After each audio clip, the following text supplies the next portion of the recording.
নেশা কি নেশা চোখে ভুলে থাকতে পারি না তোকে, তুই ছাড়া কে আছে আমার। সো গাইস, কেমন আছো? আশা করি সবাই বেশ ভালোই আছো।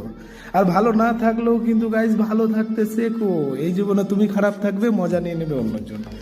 সো আমাদের কাজ তো চলছে, আমি তো খুব ভালোই আছি, দেখতেই পাচ্ছ সিগারেটের টানটুন মারছি। আর আমি নেশা করি, এটা বলতে লজ্জা পায় না, এটাকে স্যাক্রিফাইস করি না আমি এই সব। আর যে নেশাটা আমি করি সেটা বলতে ভয় পাই না। দেখতেই পাচ্ছ ওয়েল্ডিং মারছে, আর ওয়েল্ডিংয়ের কাজ কিন্তু কমপ্লিট হয়ে গেলেই কিন্তু আমাদের লাস্ট একটা কাজ আছে, এই মেটেরিয়ালটাকে উপরে শিফটিং করতে হবে। এই যে স্ট্রাকচারের উপরে শিফটিং করতে হবে, তারপরেই কিন্তু আমাদের ছুটি হবে, তার আগে কোনো ছুটি নেই। আর মুখে যতটা বলা সহজ, কাজে অতটা করা সহজ না গাইস, এই কাজে খুবই রিস্ক। আর গাইস একটা রিকোয়েস্ট করছি, প্লিজ গাইস একটা লাইক অবশ্য করে দিও আমার জন্য, আজকের জন্য।